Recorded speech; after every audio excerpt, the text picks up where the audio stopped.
Torre.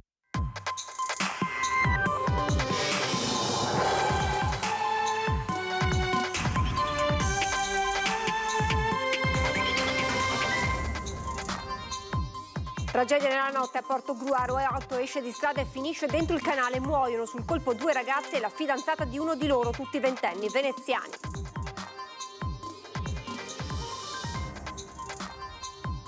E stamattina è stato continuo il via vai di amici e familiari sul luogo della tragedia. Nelle loro parole il ricordo dei 3 ragazzi tra passioni e speranze per un futuro spezzatosi la scorsa notte.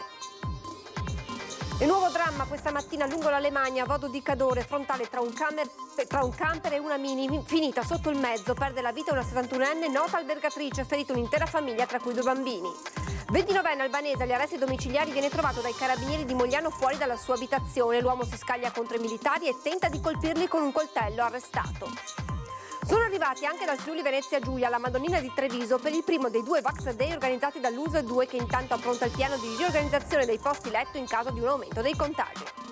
Stamattina a Padova ha ufficializzato il passaggio di Fabrizio Borona a Forza Italia dal coordinatore Flavio Tosi che ora chiede un assessore regionale. Inaugurato a Ponte Dante a Treviso il tradizionale presepe del gruppo folcloristico, speriamo possa portare a tutti un po' di serenità in un momento così difficile, ha detto il vice sindaco Manera.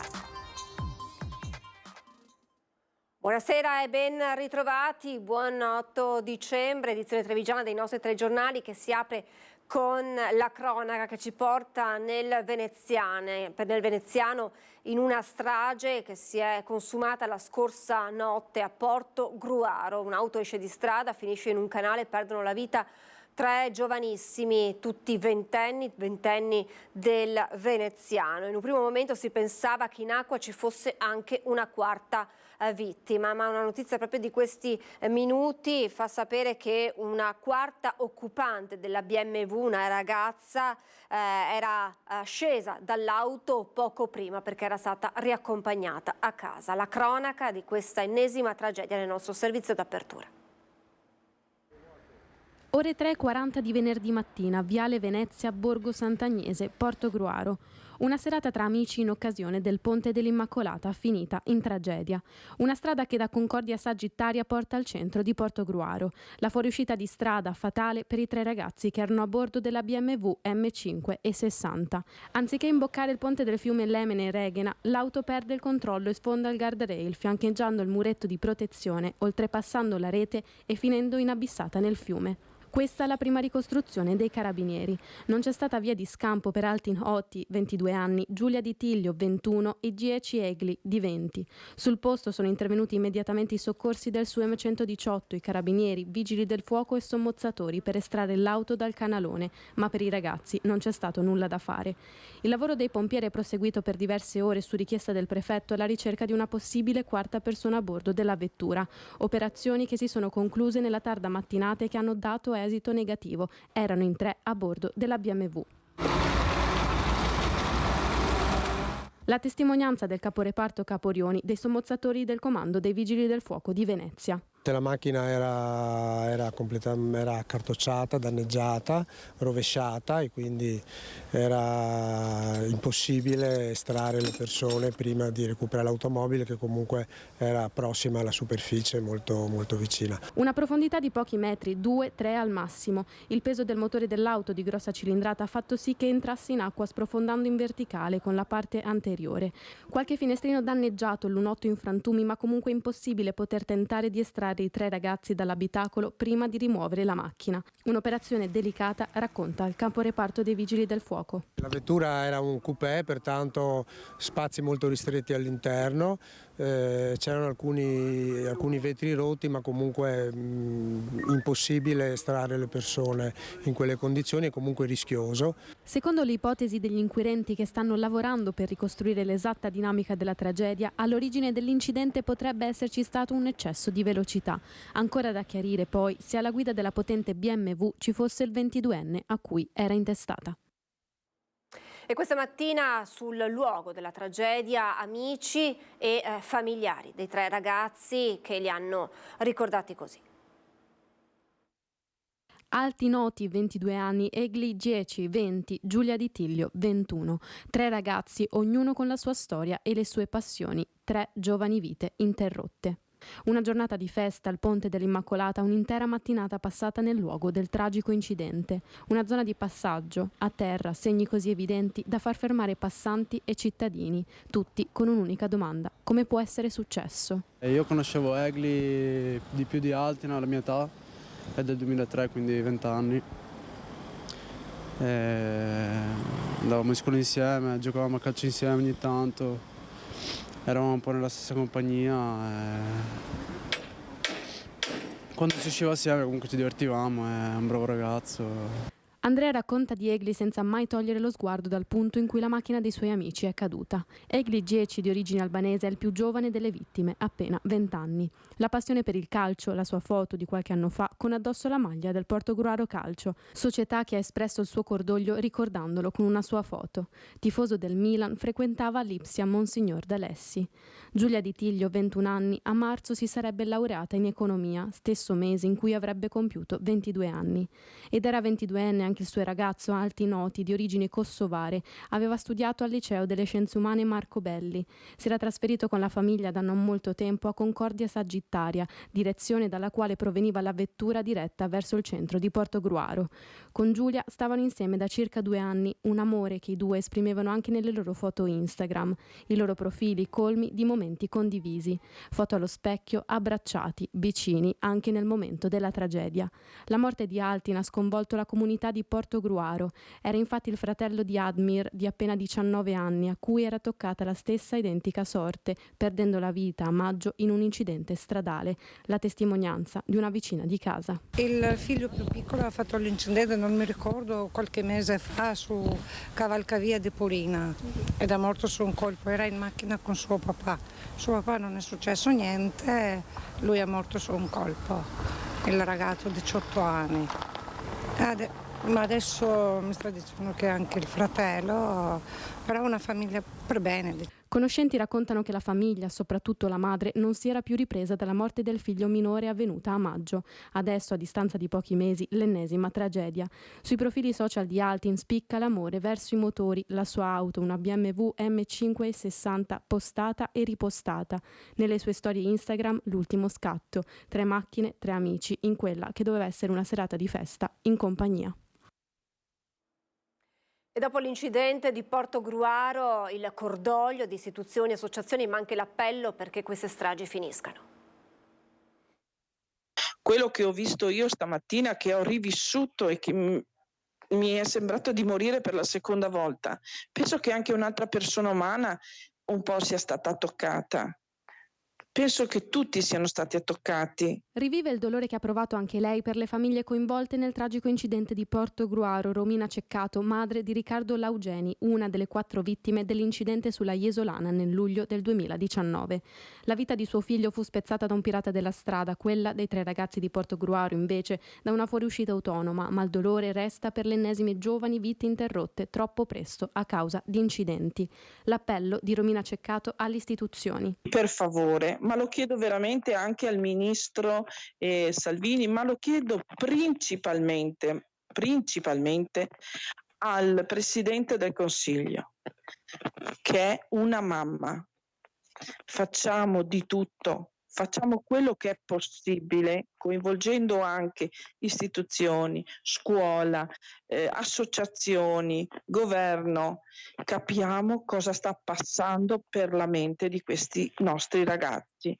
Un impegno quello che Ceccato chiede anche a nome dell'associazione Alba Luci sulla buona strada, la necessità di intervenire partendo dall'ascolto e dalla comunicazione con i ragazzi stessi.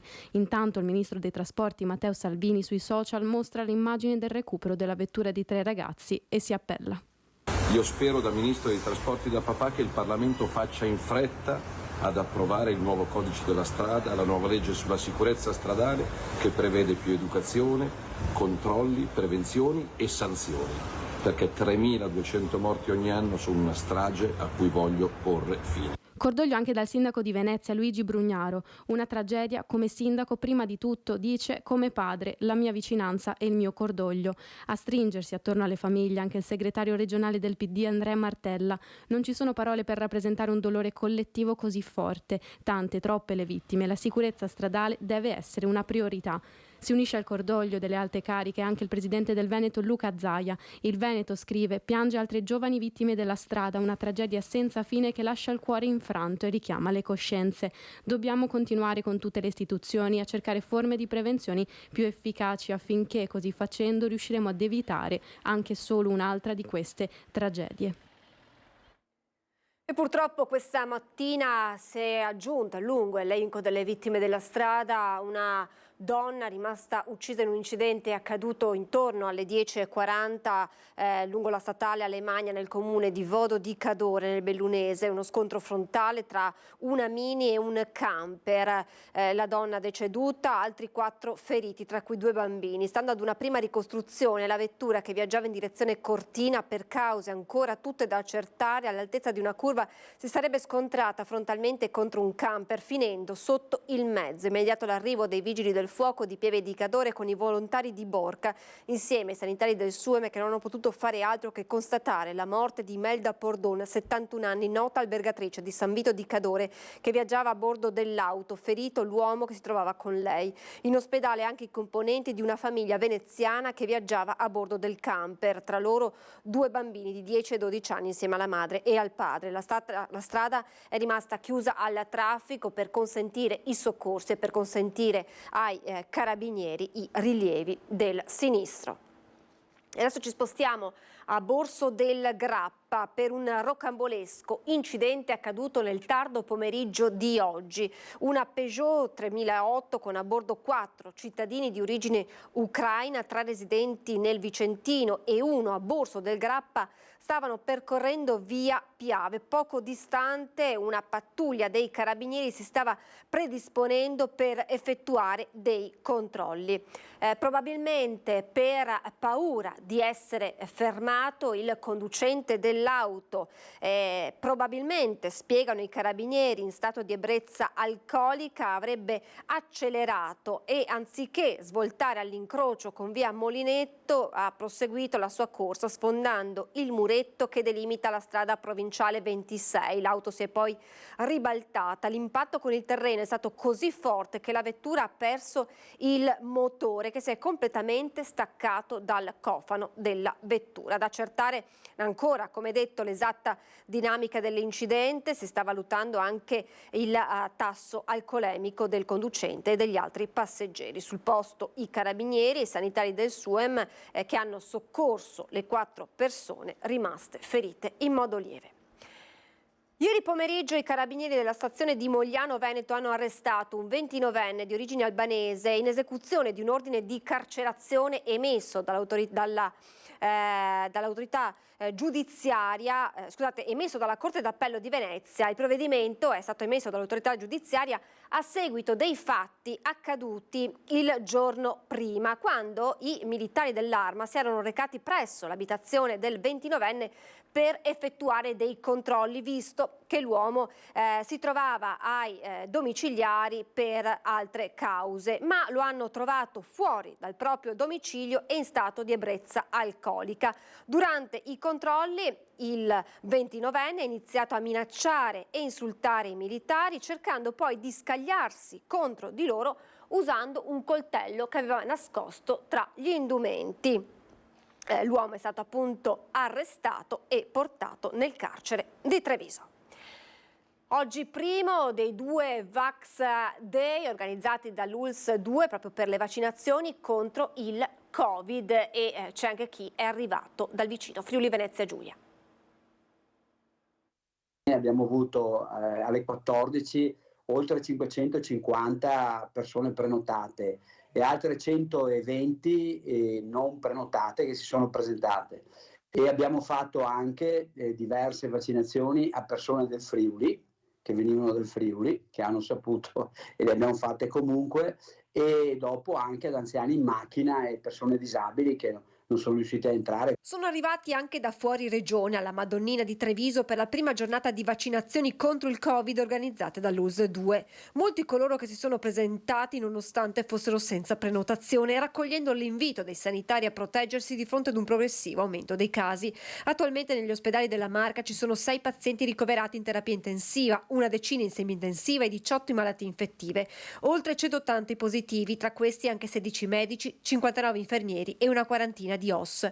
Ieri sera riunione con i primari delle aree mediche, con il Dipartimento Prevenzione, con le direzioni mediche, con i direttori di distretto per discutere della riorganizzazione dei posti letto in caso di un ulteriore aumento dei contagi. All'oggi siamo riusciti a isolare sostanzialmente i casi Covid nelle aree mediche senza interferire dell'area chirurgica, dove abbiamo liste d'attesa e dove l'input giustamente del Ministero della Regione e di abbattere liste attese anche chirurgiche. La riunione è servita anche per approntare possibili soluzioni, laddove vi fosse un incremento delle positività, per la gestione nella fase del post-ricovero di quei pazienti ancora positivi ma senza sintomi.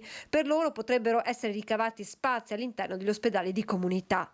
Nel frattempo l'invito dell'USD per non appesantire il sistema ospedaliero è sempre quello di vaccinarsi, approfittando anche del prossimo Vax Day in programma domenica 17 dicembre, quando le postazioni verranno triplicate con 3.600 slot aperte tra la Madonnina, il centro vaccinale di via Malombra ad Asolo e nel distretto sociosanitario di via Galvania a Conegliano. Abbiamo bisogno di avere posti letto liberi per curare chi sta male, perché chi arriva con il Covid non è nella condizione di patologie acute importanti, ma sicuramente occupa un posto letto. Intanto negli ultimi giorni sempre più le persone che sono tornate ad indossare le mascherine. Si consiglia, ma non è obbligatorio ovviamente, negli ambienti chiusi dove si staziona per diverso tempo. Io cito il cinema, come potrei citare una sala riunioni dove ci sono tante persone e restano per più di un'ora, cioè i luoghi affollati dove c'è tanta gente e che ovviamente permane per tanto tempo. Alle 19 erano 1.134 le persone che si erano sottoposte alla vaccinazione alla Madonnina di Treviso. Siamo alla politica, come annunciato questa mattina a Padova al caffè Pedrocchi, Flavio Tosi in conferenza stampa ha ufficializzato il passaggio di Fabrizio Boron, ex leghista, a Forza Italia. Questo percorso degli ultimi 6 mesi, dove ho trovato colleghi e in Flavio Tosi ovviamente un punto anche di confronto importante, mi ha fatto decidere che questo passaggio sia per il bene soprattutto di una politica liberale, di una politica fatta dell'inclusione e non ovviamente dell'esclusione, come purtroppo ho vissuto negli ultimi 2 o 3 anni. Nella cornice dello storico caffè Pedrocchi di Padova, l'ufficializzazione del passaggio di Fabrizio Boron a Forza Italia. Vado da chi mi accoglie e non da chi mi caccia, aveva spiegato il consigliere regionale, riferendosi alla sua espulsione dalla Lega circa 6 mesi fa. Perché, aveva spiegato Boron, avevo delle idee liberali, perché avevo cercato di dire che quelli che erano i valori della Lega, cioè il territorio, l'identità, non potevano più essere rappresentati in un contesto di coalizioni a livello europeo con il nazionalismo espresso da alcune forze politiche. Forza Italia invece, aggiunge Boron, si posiziona in un contesto politico liberale. Addirittura portatore della bandiera dell'autonomia. Non dimentichiamoci che l'autonomia in Veneto parte da una legge regionale fatta da un consigliere di Forza Italia.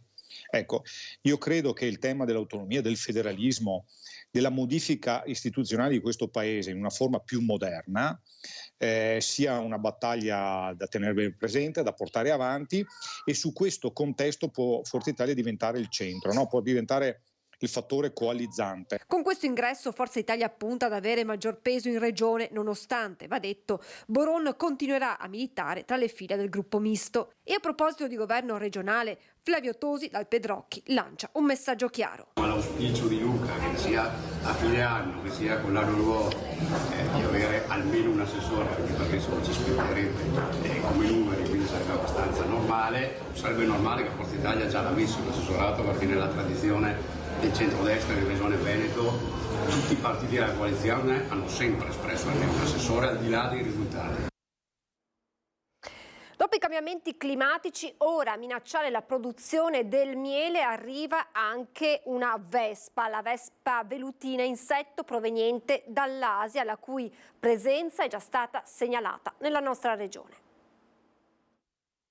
La segnalazione è importantissima, la segnalazione tempestiva è importante per poter poi intervenire, per poter intervenire. Il nuovo nemico degli apicoltori si chiama Vespa velutina. L'appello del presidente APAT, rivolto ai suoi colleghi ma anche ai cittadini che dovessero imbattersi nell'insetto, è quello di segnalarne la presenza all'Istituto Zooprofilattico Sperimentale delle Venezie. Si tratta di una specie aliena proveniente dall'Asia, rilevata l'anno scorso in provincia di Venezia, nella frazione di Mira, in precedenza nella provincia di Rovigo e lungo il Po. Oltre a predare le api, la velutina mette in atto un vero e proprio assedio agli alveari. Induce l'alveare a bloccarsi, a non far più uscire, le api non escono più, si trovano all'interno chiuse sotto assedio e quindi non entra più l'acqua, il miele, il nettare, il polline, tutto quello che serve alla vita dell'alveare. Il calabrone asiatico mette a rischio la sopravvivenza delle api e dunque la produzione del miele, già minacciato dai cambiamenti climatici e dal maltempo che quest'anno ha praticamente azzerato quello di acacia. È mancata la produzione principale, che è il miele di acacia, che è poi il sostegno principale, ripeto, per l'apicoltore. Poi c'è stato un recupero nel periodo estivo, in calo invece le altre produzioni tipiche del territorio, tipo il castagno, il tiglio. Una ripresa col millefiori, sì. Intanto prosegue l'iter per la richiesta del marchio miele IGP del Piave. Abbiamo già fatto delle audizioni, è venuto anche il presidente Dal Colle più volte a Roma e l'iter è iniziato in maniera proficua e speriamo di concludere a breve anche il passaggio in Parlamento.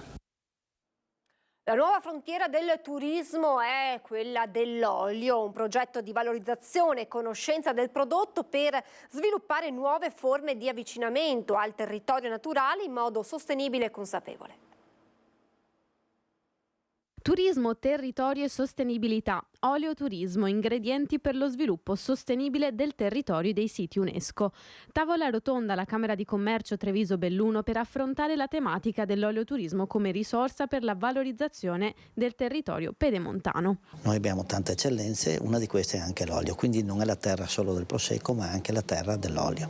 Abbiamo delle piante millenarie nelle nostre colline, quindi c'è una storia alle spalle anche di questo. Bisogna riscoprire questa attività, mettere tutto in filiera e promuoverlo, è quello che stiamo facendo con questa iniziativa. Non solo vino dunque, perché anche attorno all'olio che ruota una nuova idea di turismo in Veneto.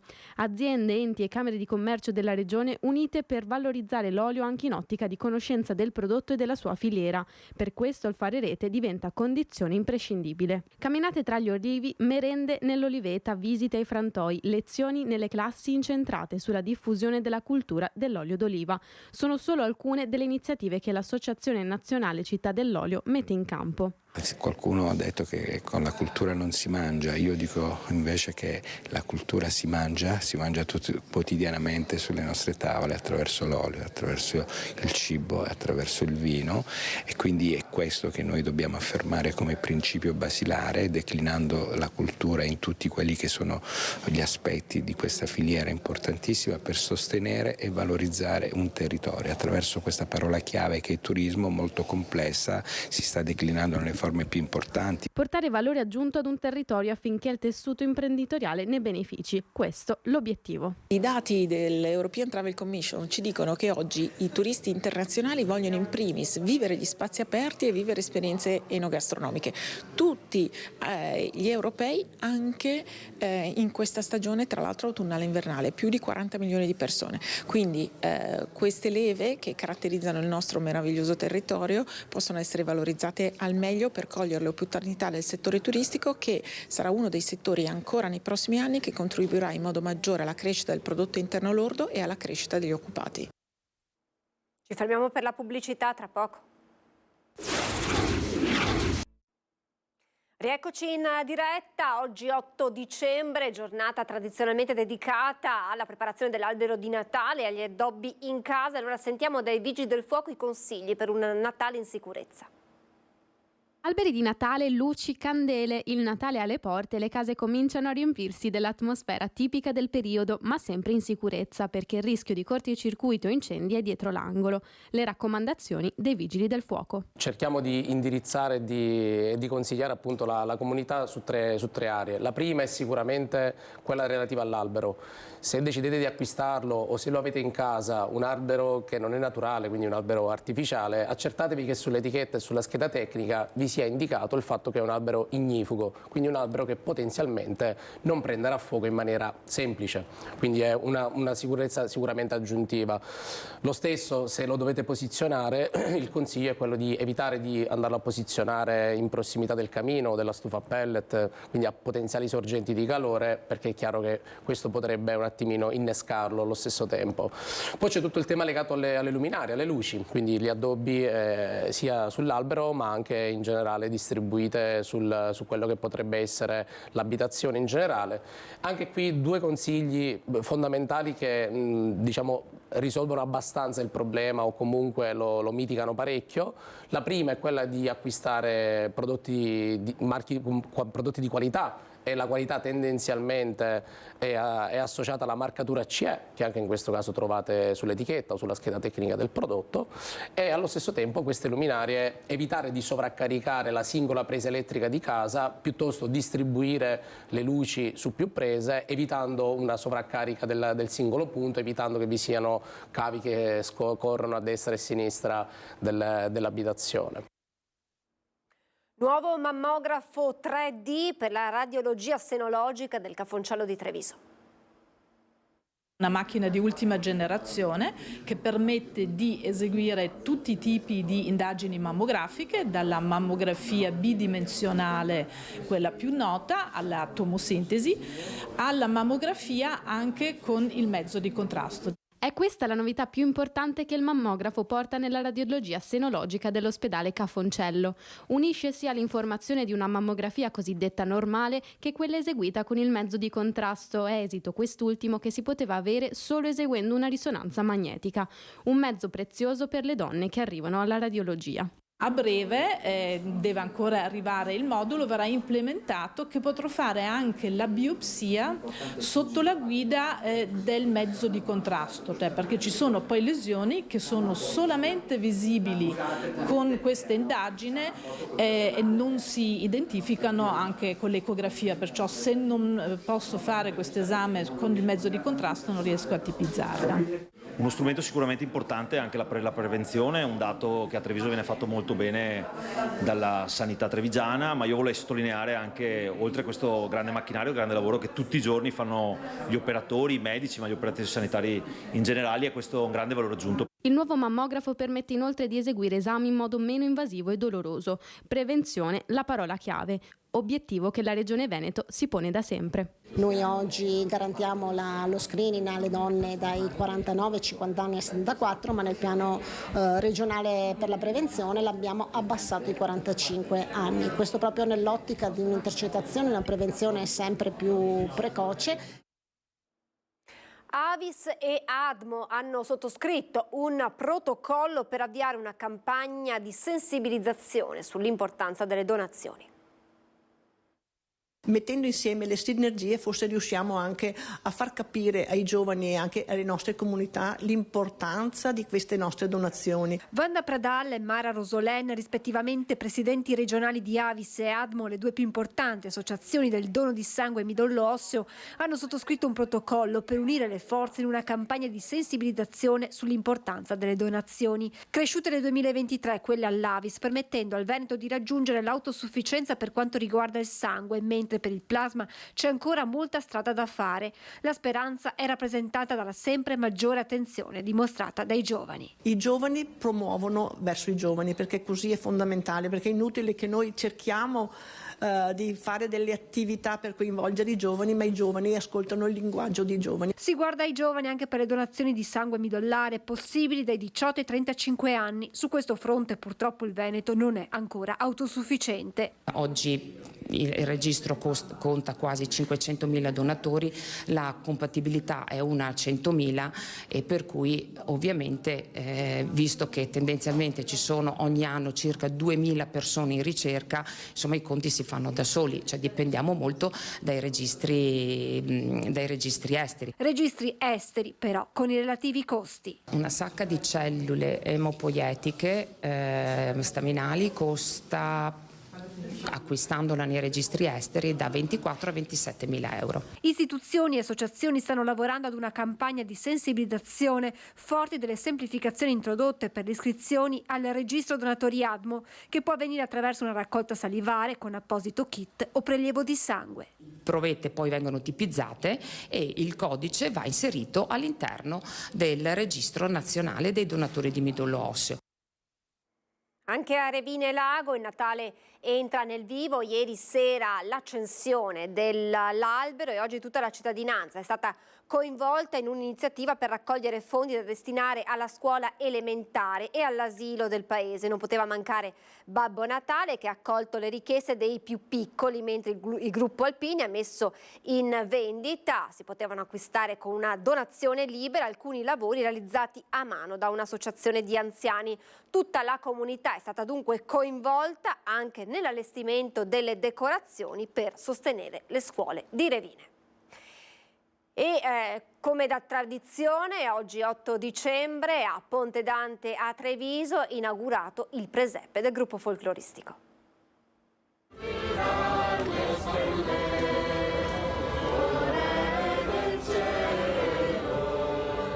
La fisarmonica e le tradizionali canzoni natalizie hanno accompagnato l'inaugurazione del presepe, allestito nel luogo storico della città, decantato anche da Dante nella Divina Commedia.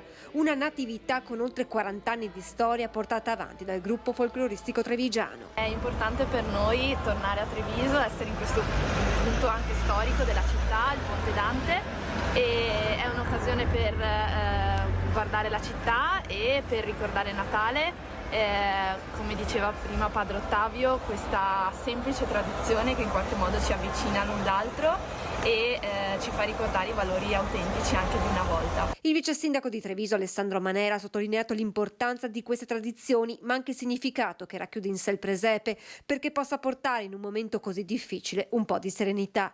Gruppo folcloristico che punta sulle nuove generazioni per tramandare la storia trevigiana. Far parte di questo gruppo per me è una grande esperienza, soprattutto perché si condivide il proprio tempo con i propri coetanei e credo sia importante trasmettere tutte queste tradizioni anche ai più piccoli, partendosi fin dai bambini, diciamo, delle elementari con le nostre primule fino a tutti noi. Nuove vecchie generazioni che portano sempre nel cuore i valori trasmessi dal presidente del gruppo folcloristico Gianfranco Crespan, scomparso 2 anni fa. Sentirci più vicino a lui, perché era una tradizione a cui lui teneva tanto e che in qualche modo noi continuiamo a portare avanti nella semplicità.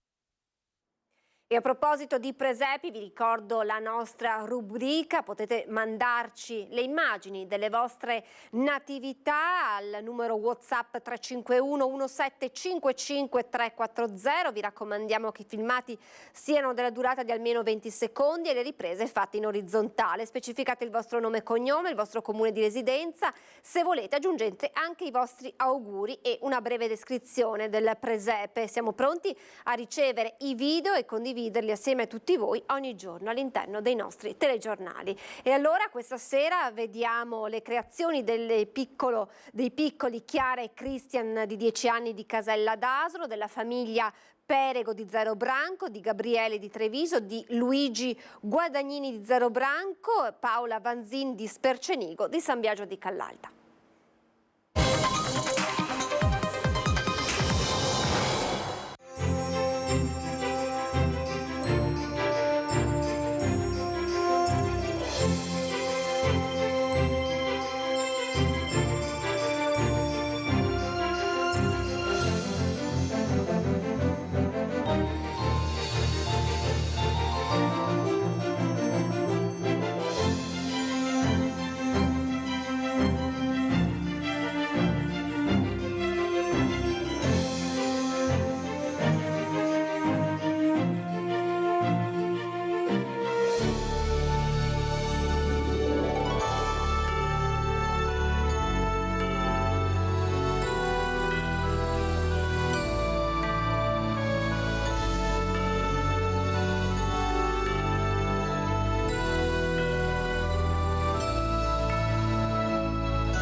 È tutto, vi lascio le previsioni del tempo, grazie per averci seguito e buona serata.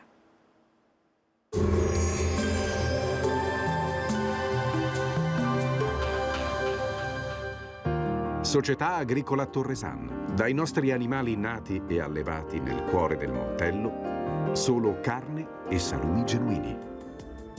Bentrovati al meteo. Nel weekend l'anticiclone tornerà a rinforzarsi, ma saranno probabili alcune note instabili. Il dettaglio di sabato 9 dicembre. Sul Veneto la giornata trascorrerà all'insegna di un ampio soleggiamento, come ci mostra la grafica, con cielo sereno o poco nuvoloso. In serata più nubi e poi nella notte tra sabato e domenica non sono esclusi dei piovaschi a carattere sparso. Le temperature saranno in lieve aumento, minime tra -1 e 3 gradi, massime tra 6 e 9 gradi. Spostiamoci ora sul Friuli Venezia Giulia. Anche in questo caso bel tempo, con tanto sole. Nella notte poi diventerà leggermente variabile, con occasionali precipitazioni sul territorio regionale. Temperature minime tra 2 e 5 gradi, massime sugli 8-11 gradi. Infine diamo uno sguardo alla situazione del Trentino Alto Adige, dove sarà piuttosto soleggiato, ma nella notte avremo un peggioramento con debolissime piogge, nevose anche a quote basse. Temperature minime tra 0 e 1 grado, massime sui 10 all'incirca. Dal meteo di Antena 3 per ora è tutto, grazie per l'attenzione, arrivederci.